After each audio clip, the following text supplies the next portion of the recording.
मेरे साथ में है राष्ट्रीय जागरूक हिंदू महासंघ की राष्ट्रीय उपाध्यक्ष डॉक्टर प्रियंका शुक्ला जी। सीधे बात कर लेते हैं, लोकसभा चुनाव अभी बीता है, किस तरह लोकसभा में अब की बार केंद्र में और प्रदेश में जो है सीटें आई हैं। तो सीधे बात कर लेते हैं डॉक्टर प्रियंका शुक्ला जी से कि रामपुर की राजनीति को लेकर और रामपुर की लोकसभा सीट को लेकर इनका क्या अनुभव है और किस तरह लोगों ने अब की बार यहाँ पर जो है घनश्याम सिंह लोधी को अपना मतदान किया है, क्योंकि भारतीय जनता पार्टी ने दूसरी बार घनश्याम सिंह लोधी को टिकट देकर चुनावी मैदान में उतारा था, जबकि उनकी 88,000 लगभग वोटों से पराजित हुई है। समाजवादी पार्टी के जो राष्ट्रीय अध्यक्ष है अखिलेश यादव, उन्होंने पैराशूट के जरिए यहाँ पर मौलाना नदवी जी को यहाँ पर उतारा था। उन्होंने 88,000 वोटों से घनश्याम सिंह लोधी को करारा जवाब दिया है। राष्ट्रीय हिंदू जागरूक महासंघ की उपाध्यक्ष हैं, इनसे बात करेंगे इन तमाम मुद्दों को लेकर किस तरह लोगों का मतदान रहा और इनकी क्या राय है। तो स्वागत है मेरे आपका चैनल पर। और किस तरह आपका लोकसभा चुनाव में आपका सहयोग रहा, किस तरह आपने हिंदुओं को जागरूक किया, कितने परसेंटेज मतदान रहा और भारतीय जनता पार्टी के जो प्रत्याशी घनश्याम सिंह लोधी रहे हैं यहाँ पर उनकी करारी हार हुई थी। जी, पहले तो आपके चैनल के सभी दर्शकों को मैं बहुत बहुत नमस्कार करती हूँ। आपके पहले सवाल का जवाब कि किस तरीके से मेरा रोल रहा चुनाव में, तो कैंपेनिंग हमने अपने, क्योंकि मैं लखनऊ में इस वक्त आवास है मेरा, तो मैं वहाँ पर हूँ। मैंने वहाँ मोहनलालगंज से कौशल किशोर जी का पूरा और राजनाथ सिंह जी की कैंपेनिंग में पूरा योगदान दिया। विश्व हिंदू परिषद की जिला उपाध्यक्ष होने के नाते मेरा पूरा एक कार्यभार मुझ पर था, प्रभारी रही मैं चुनाव में।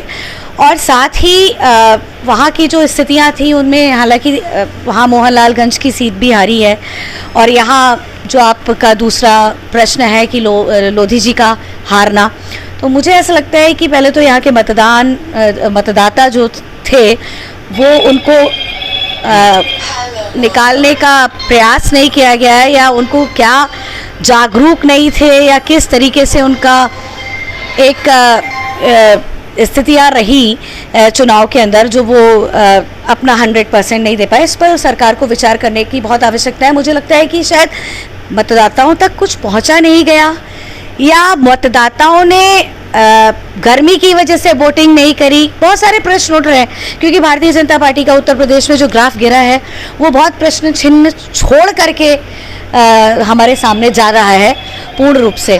तो कहीं ना कहीं वो एक स्थितियाँ मुझे दिखाई देती है। रामपुर में जनता का सोया हुआ स्वरूप, हिंदू निकला ही नहीं, क्योंकि मैं उस दिन रामपुर में ही थी जिस दिन यहाँ पर वोटिंग हुई, और मुझे जब पता चल रहा था कि वोटिंग रेट बहुत कम जा रहे हैं और बहुत अच्छे स्तर पे वोटिंग नहीं हो रही है, तो लग रहा था चलिए दोपहर तक शायद चीज़ें और अच्छी आएंगी, शाम को लोग निकलेंगे। लेकिन जिस स्तर से चुनाव की वोटिंग होना शुरू हुई, उसी स्तर पे ख़त्म हुई, मतलब बहुत अच्छे लेवल पे चुनाव नहीं हुआ।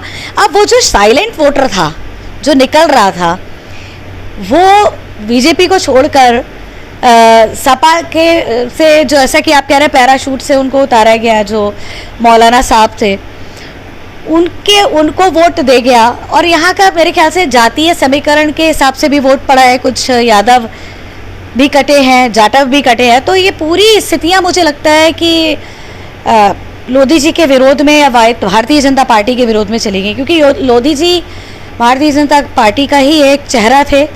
पर्सनली उन्होंने कितने एफर्ट्स डाले, लोग शायद इस पर भी विचार कर रहे हैं। कहीं ना कहीं वो भी एफर्ट्स में भारतीय जनता पार्टी पीछे रही है कि लोगों से इंटरेक्शन नहीं हुआ, लोगों से जाकर के भेंट नहीं हुई, लोगों से उनकी जो है समस्याएं थी उन पर विचार विमर्श नहीं हुआ। जनता का जो एक बैठ करके सभा लगाई जाती है, दरबार। 2024 के लोकसभा चुनाव में भारतीय जनता पार्टी का नारा था अब की बार 400 पार, कि उत्तर प्रदेश में 80 सीटें लेके आनी हैं और जो है केंद्र में भी पूर्ण बहुमत से अपनी सरकार बनानी है। तो उत्तर प्रदेश भी हारे हैं और तमाम ऐसी लोकसभा सीट हारे हैं, बड़ी मुश्किल के बतौर जो है यहाँ पर सरकार बनाई गई है। तो इसको लेकर क्या आपकी राय है? देखिए, राय ये है कि जिसने भी ये नारा दिया था पहले तो यही साइकोलॉजिकली इफेक्ट कर गया। ये नारा ही सबसे गलत साबित हो रहा था, क्योंकि लोगों को ये लग रहा था अरे 2024 में 400 पार तो है ही। तो ये जो साइकोलॉजिकली वोटर्स ने ये मान लिया मोदी तो आएंगे ही, लेकिन ये समझ नहीं पा रहे थे वोटर्स कि मोदी के आने का रास्ता तो सांसद ही है। उस गद्दी तक पहुंचने का रास्ता जितने अब पूर्ण बहुमत से सरकार नहीं बनी, ये दुर्भाग्यपूर्ण विषय है भारत के लिए, उत्तर प्रदेश के लिए भी, कि पूर्ण रूप से उत्तर प्रदेश में भारतीय जनता पार्टी का एक अच्छा प्रदर्शन नहीं हो पाया, और जिसकी वजह से देखिए कहीं ना कहीं मनोबल गिरा है कार्यकर्ताओं का भी। कार्यकर्ता भी दुखी है और जनता भी दुखी है। ऐसा नहीं है, जिससे भी बात करो वो यही कह रहा है यार ये बहुत बुरा हुआ। लेकिन मुझे ये समझ में नहीं आ रहा, जब जनता इतनी दुखी है और परेशान है कि बीजेपी के साथ ऐसा हुआ, जो हिंदू वोट्स हैं वो हमारे बट गए, तो कहीं ना कहीं मुझे ऐसा लग रहा है कि 2024 का जो ये नारा था वो विफल हुआ। और ये कुछ भी कहना, पहले से सेटअप बनाना, ये साइकोलॉजिकली बीजेपी के हित में ना जाके अहित में हो गया, मुझे ऐसा लगता है। अगर बात कर ली जाए रामपुर सीट से, तो रामपुर सीट से भारतीय जनता पार्टी ने अब की दूसरी बार टिकट दिया था घनश्याम सिंह लोधी को, तो क्या उनके विकास कार्यों को लेकर उनकी हार हुई, या फिर भारतीय जनता पार्टी के जितने भी राजनेता हैं उनकी गुटबाजी को लेकर उनकी हार हुई? देखिए, रामपुर की सीट हमेशा से एक विवादित सीट रही है। भारतीय जनता पार्टी का यहाँ पर बहुत अच्छा रोल कभी दिखाई दिया ही नहीं, जब से आजम खां साहब का यहाँ पर एक कब्जा रहा है। आजम खान जी ने यहाँ पूरी नवाबियत को ख़त्म कर दिया और अपना एक सिक्का जमाया। तो मुझे ऐसा लगता है कि वो सिक्का इतनी आसानी से पलटने वाला नहीं था, और लक बाई चांस लोधी जी का पहले भी चीज़ें हुई, लोगों ने उन्हें मौका तो दिया, लेकिन कहीं ना कहीं वो मौके का फ़ायदा शायद नहीं हो पाया, या जनता ही कुछ सोई हुई है। बहुत सारे इसमें विश्लेषण करना बड़ा मुश्किल हो जाता है, क्योंकि जनता ने साफ साफ नकार दिया है यहाँ पर घनश्याम सिंह लोधी जी को बीजेपी के सांसद के रूप में। तो मुझे ऐसा लगता है कि 2024 के बाद जो 27 की लड़ाई रामपुर के लिए है वो बहुत टफ हो गई है, और उस टफ राजनीतिक लड़ाई में जनता को भी विचार करना होगा, भारतीय जनता पार्टी के वोटर्स को भी विचार करना होगा, जनता पार्टी के कार्यकर्ताओं को विचार करना होगा, यहाँ के जो भी शीर्ष पर यहाँ के इस जिले के लोग बैठे हुए हैं उनको भी विचार करना होगा कि हमें किस रणनीति के साथ जनता जनार्दन के हृदय में अपनी जगह बनानी है, और रामपुर में फिर से बीजेपी का कमल खिलाना है। ये तो जनता के हाथ में तो है ही, लेकिन साथ साथ कार्यकर्ताओं और उनको भी अधिकारी, जो भी इनके पदाधिकारी, उनको भी विचार करना हो। जिस तरह से केंद्र में और प्रदेश में भारतीय जनता पार्टी का प्रदर्शन रहा, खराब प्रदर्शन रहा, इसको लेकर तो 27 जो आने वाली सन है विधानसभा चुनाव में तो उत्तर प्रदेश पूरा हारेगी? नहीं, आप ये नहीं कह सकते हैं। देखिए, 64 की राजनीति भी एक आपने देखा है महाभारत में जो है सबसे बड़ा प्रतीक क्या है, वही 64 है। जब पासा किसी का बैठ जाएगा वही जीत जाता है। ऐसा नहीं है भारतीय जनता पार्टी का प्रदर्शन खराब रहा, इनका तो 99 पे आके कांग्रेस का सिमट गया। हाँ, कुछ जगहों पर जहां हम ज़्यादा अपेक्षा कर रहे थे, जहां हमें लगता था कि यहाँ पर प्रदर्शन शायद 100% होगा, वहाँ 100% तो छोड़ दीजिए, 50% भी स्थितियाँ जब देखने को नहीं मिली तो मनोबल गिरा है। लेकिन ऐसा नहीं है, भारतीय जनता पार्टी का पूरे भारतवर्ष में एक अलग तरीके का प्रदर्शन हुआ है, और वो अपना 200 शायद मेरे ख्याल से 34 के करीब या कितनी सीटों से विन करे हैं। और हाँ, बहुमत की सरकार नहीं बनी, इसका रोष हो सकता है। ये रोष है कि दूसरे लोगों ने जनता पार्टी पे कब्जा करके अब उनको जो फैसले लेने होंगे वो इंडिविजुअल नहीं है, उसमें ये कहीं ना कहीं इनको बहुत घाटे उठाने पड़ सकते हैं। लेकिन मुझे ऐसा लगता है मोदी जी अपने आप में एक सक्षम नेतृत्व करता है। उनकी रणनीतियाँ भारत को आगे ले जाने में, भारत को गुरु बनाने में, पूरे राष्ट्र को एक जुट बांधने में और हिंदुत्व का झंडा दोबारा से उज्जवल करने में बहुत अच्छी रही हैं। तो मुझे ऐसा लगता है कि कहीं ना कहीं वो बहुत समझदारी से ये जो अलायंस की जो भूमिका आ रही है, सरकार बन रही है, इसमें भी बहुत अच्छी तरीके से वो लेकर के चलेंगे। और 2027 की जो भूमिका रहेगी वो भारतीय जनता पार्टी की, अभी से ये कह देना मुझे ऐसा नहीं लगता, अतिशोक्ति लगता है कि हाँ ये नहीं हो पाएगा। हाँ, रिजल्ट में कम नंबर ज़रूर आया, फेल नहीं हुई है भारतीय जनता पार्टी, ये मुझे ऐसा लगता है।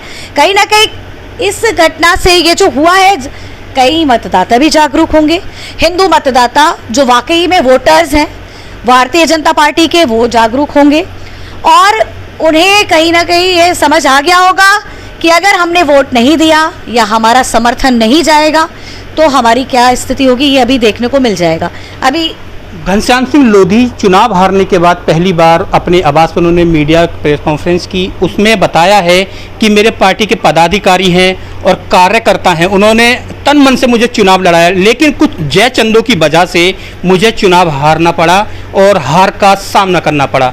तो वो कौन से ऐसे जयचंद बैठे हैं रामपुर में जो उन्होंने मांग की है पार्टी के पदाधिकारियों से कि इनकी जांच हो और इन जयचंदों के खिलाफ कार्रवाई हो? अच्छा जी हाँ, मैंने देखा तो था कुछ घनश्याम जी का ये वीडियो वायरल होते हुए और ये स्टेटमेंट भी मैंने देखा। कुछ मेरे संगठन के भी पदाधिकारियों ने ये सूचना मुझे दी थी, क्योंकि मैं पर्सनली जाके मिल नहीं पाई हूँ अभी घनश्याम जी से, थोड़ी व्यस्तता के कारण। लेकिन कहीं ना कहीं देखिए उन्होंने ये बात कही है, रोष की वजह से मनोबल गिरा है। अब पार्टी से अगर उन्होंने ये कहा है तो मुझे लगता है कि भारतीय जनता पार्टी अपने आप में एक सक्षम, आज की सबसे बड़ी पार्टी है भारत की। उसका जो सिस्टम है वो बहुत अलग, पार्टियों से बहुत अलग हटके है। अगर घनश्याम जी ने ये कहा है और उनको ऐसा लगता है तो उन्होंने जो ये शिकायत की है वो पार्टी को ऊपर छोड़ दें। और अगर जयचंद उनके मन में आ रहा है कि जयचंद कुछ हैं जिनकी वजह से ये हारी है सीट, तो पार्टी ही निर्णय लेगी और पता चल जाएगा। मुझे ऐसा लगता है शीर्ष के जितने भी नेतृत्व हैं पार्टी में बैठे, वो उनकी नज़र सब पर है। जितना मैंने एनालाइज किया है बीजेपी को, बहुत पार की नज़र है, अंदर ही अंदर सब पे विचार हो रहा होगा। इसलिए घनश्याम जी को मैं यही कहना चाहूँगी आपके चैनल के माध्यम से कि थोड़ा मन को शांत रखते हुए बस अपने कार्य में रहते रहे, लोगों से मिले, जनता के साथ बैठे उठें, अपना कार्य करें, जयचंदों के विषय में सोचें ना। उपचुनाव जीतने के बाद 2 वर्ष उनको मिले, उन्होंने भरपूर तन मन धन से लोगों की सेवा की और ग्राउंड पर जाकर जितनी भी पार्टी की तरफ से योजनाएं थी उनको पहुंचाया, हिंदू हो या मुस्लिम हो। उस तन मन से और सेवा करने के बाद उन्होंने काफ़ी प्रयास किए कि मेरी सीट निकले, उसके बाद भी करारी हार उनको देखनी पड़ी। देखिए, सीट निकलने की बात तो सभी चाहते थे, सभी ने अपना योगदान दिया। कार्यकर्ता भी मैं देख रही थी यहाँ भारतीय जनता पार्टी की, चाहे वो महिला मोर्चा के कार्यकर्ता हों, चाहे युवा के, चाहे वो मेन टीम के, सभी लगे हुए थे। लेकिन सीट निकलने की जहाँ तक बात है तो सीट तो ऐसी ऐसी जगहों से नहीं निकली जहाँ से आशा हमें बहुत थी। बल्कि वाराणसी की सीट को भी बीच बीच में जो आपके समीकरण आ रहे थे उस दिन, बार बार अजय राय जी ऊपर जा रहे हैं, कभी प्रधानमंत्री जी को बीट करते हुए, तो ये सब चीज़ें, ये देखिए राजनीति में हार और जीत लगी रहती है। मुझे लगता है कि इस विषय पे ना सोचते हुए अब जिन विषयों की वजह से हार हुई है उन विषयों पर मंथन होना आवश्यक है। उन विषयों को मंथन करते हुए फिर से 27 के चुनाव के लिए तुरंत के तुरंत बैठ करके घनश्याम लोधी जी का कर्तव्य है, यहाँ के विधायक जी आकाश सक्सेना जी हैं उनका कर्तव्य है, जिलाध्यक्ष श्री पप्पू भाई साहब हैं उनका कर्तव्य है, हंसराज जी, और जितने भी यहाँ के और कार्यकर्ता हैं उन सबका कर्तव्य है कि बैठे एक साथ बिना मन में विकार लिए और फिर मंथन करते हुए तुरंत के तुरंत 2027 की तैयारी के लिए समीकरण और बनाए कि किस तरीके से हमें स्ट्रैटेजीज तैयार करें। उन स्ट्रैटेजीज में ये देखें कि वोटर कहाँ से कट रहा है और क्यों कट रहा है। जाति पात को मिटाने का अपने मन से, अपने विचारों से लोगों के साथ मिलकर के प्रयास करें। आप लोगों को कार्य करेंगे, अगर आप हर जाति के व्यक्ति के लिए कार्य करेंगे तो मैं नहीं मान सकती हूँ कि जाति का वोट आप तक नहीं पहुँचेगा। भारत की जनता आज भी अपने सुशासन, अपनी सुव्यवस्था, अपनी सुरक्षा, रोजगार और एक अच्छे वातावरण के लिए ही वोट करना चाहती है। लोकतांत्रिक देश है, उनको सिर्फ और सिर्फ यही चाहिए। अगर आप उसमें सामर्थ्य रखते हैं तो आप जीतेंगे, सामर्थ्य नहीं रखते हैं उनको रिझाने में तो आप हारेंगे। सबसे बड़ी बात है कि देश भर में 500 वर्ष बीतने के बाद श्री राम के प्राण प्रतिष्ठा की वहाँ पर अयोध्या में की गई, उसके बाद भी वहाँ पर भारतीय जनता पार्टी को करारी हार का सामना करना पड़ा जो वहाँ से प्रत्याशी थे।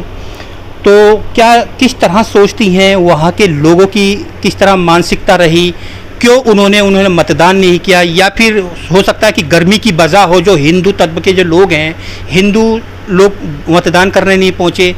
एक सबकी नज़र उस सीट पर थी कि अयोध्या की हर हाल में सीट निकलेगी। जी, ये तो खैर सभी के लिए बहुत दर्दनाक सूचना रही जब मनोबल गिरा और व्यथित भी हो गया था मन उस दिन। लेकिन जब मुझे कई अयोध्या वासियों के ही फ़ोन आए और उनसे मैंने भी बात की, कुछ संतों से और कई और लोगों से मेरी चर्चा हुई, तो कुछ ऐसी चीज़ें सामने आई जिनकी वजह से ये कहना बिल्कुल भी मैं वो नहीं समझती कि कहीं ना कहीं जो वहाँ के सांसद खड़े करे गए थे उनके विरोध में जनता थी। लल्लू सिंह जी शायद वहाँ के सांसद हैं और वहाँ पर उनका विरोध था। जनता इस बात से भी रोष में थी कि वहाँ जो राम मंदिर बनाया जा रहा है उसकी वजह से कुछ वहाँ की जो कंस्ट्रक्शन साइट्स छोड़ी गई हैं उनको दोबारा मुआवजा नहीं मिला। उन मुआवजे के को लेकर के जो भी सरकार ने कुछ अच्छे कदम नहीं उठाए और वहाँ पर कुछ रोजगारी तौर पर लोगों को बहुत हानियाँ हुई। तो मैंने क्या कहा, भारत की जनता लोकतांत्रिक जनता है, रोजगार को, शिक्षा को, सुरक्षा को, सुव्यवस्था में अगर कमी आएगी तो हिंदू हो चाहे मुस्लिम हो, मुझे ऐसा लगता है कि मुस्लिम्स तो अपनी जगह पर कायम रह के अपने आप को निकाल ले जाते हैं, लेकिन हिंदुओं का ये एक आधारभूत विचार होता है जब हम वोट करने जाते हैं कि हमारा रोजगार और हमारी कहीं ना कहीं एक अर्थव्यवस्था पे कोई ना हानि हो। वहाँ से वो सूचनाएं आ रही हैं कि कहीं ना कहीं अयोध्या में पूर्ण रूप से जो है हिंदुओं को समर्थन नहीं मिला और वहाँ पर रोजगार की स्थितियों को हिलाया गया है। जो वो कॉरिडोर और वो चीज़ें बनी है वहाँ पर जो करा गया है, दोबारा कंस्ट्रक्शन करने, वहाँ पर कंस्ट्रक्शन हुआ तो वहाँ पर दोबारा जो घर लोगों को दिए जाते हैं, पहले सेटलमेंट होता, वो सब चीज़ें नहीं हो पाई। उसकी वजह से शायद जनता रोष में थी।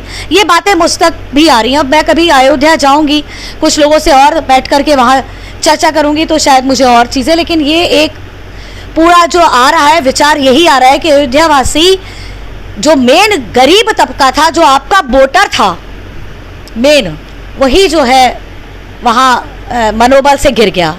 शुक्ला जी, आप कई संगठनों से हैं, तो किस तरह 27 की तैयारियां हैं? क्या खाका तैयार किया जाएगा अब की बार, क्योंकि आगामी विधानसभा चुनाव आएगा 27 में, तो किस तरह उत्तर प्रदेश को आप जीत दिलाएंगी और किस तरह लोगों के आप बीच में पहुंचेंगी संगठन के माध्यम से, और कितने महिलाओं को कैसे जागरूक करेंगी कि मतदान करो? तो क्या लगता है अब की बार 27 को विजय हो पाएगी उत्तर प्रदेश?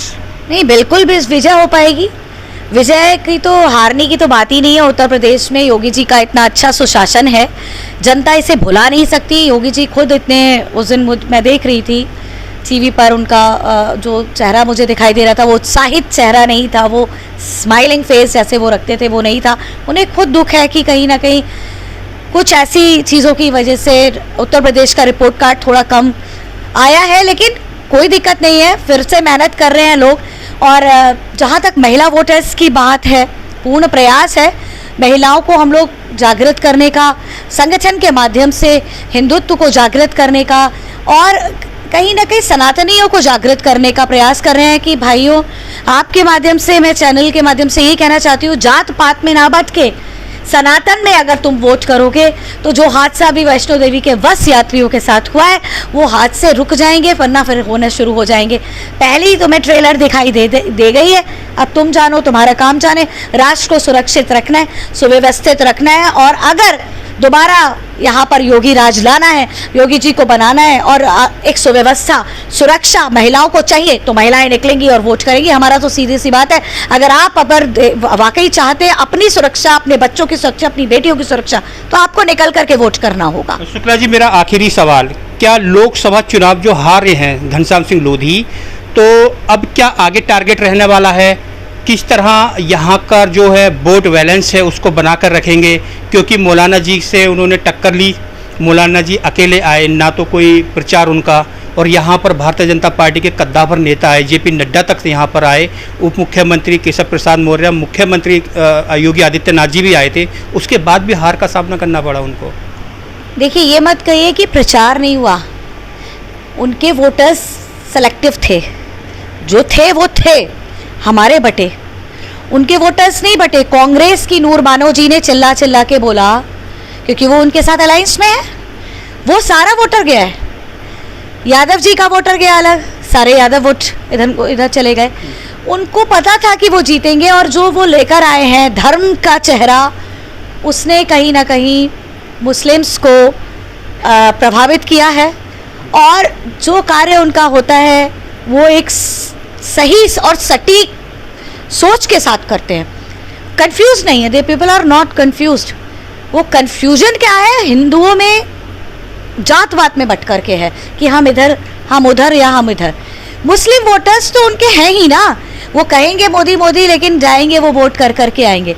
सारी की सारी सुविधाएं मोदी जी दे रहे हैं, उसमें कहीं ना कहीं मुझे अल्पसंख्यकों की सुविधाएं दिखाई देती हैं, और किया भी है। पूरी सरकार जो है उनके ऊपर योजनाएं जो जितनी भी लागू हुई हैं, उसमें सारी अल्पसंख्यकों के लिए बहुत सारी सुविधाएं हैं। सब घर ले लीजिए, चाहे आयुष्मान कार्ड ले लीजिए, चाहे कुछ भी ले लीजिए, कहीं भी वो छूटे नहीं है। लेकिन जब वोट देने की बात आती है तो वो एक लाइन में चलकर उनको जो है मस्जिद में और मदरसों में ये बता दिया जाता है कि तुमको अपने धर्म के लिए, अपने पूरे धर्म की सुरक्षा के लिए यहीं पर वोट देना है, तो वो वहीं देते हैं। चाहे जमजम का पानी हाथ में डाल के कह दिया जाए, चाहे कुरान हाथ में डाल के, कहने की जरूरत ही नहीं है। हमारा वोटर बट रहा है, इसको कैसे इकट्ठा करना है, इसके विषय में हमें सोचना है। उनके वोटर इकट्ठे हैं, थे और रहेंगे, इसके विषय में हमें बहुत गंभीरता से सोचना होगा। बहुत बहुत शुक्रिया हमसे बात करने के लिए। तो ये मेरे साथी डॉक्टर प्रियंका शुक्ला जी, इन्होंने बताया विधानसभा चुनाव को लेकर और लोकसभा चुनाव को लेकर। आपने इनको सुना। SMD न्यूज़ के लिए रवि सैनी, रामपुर।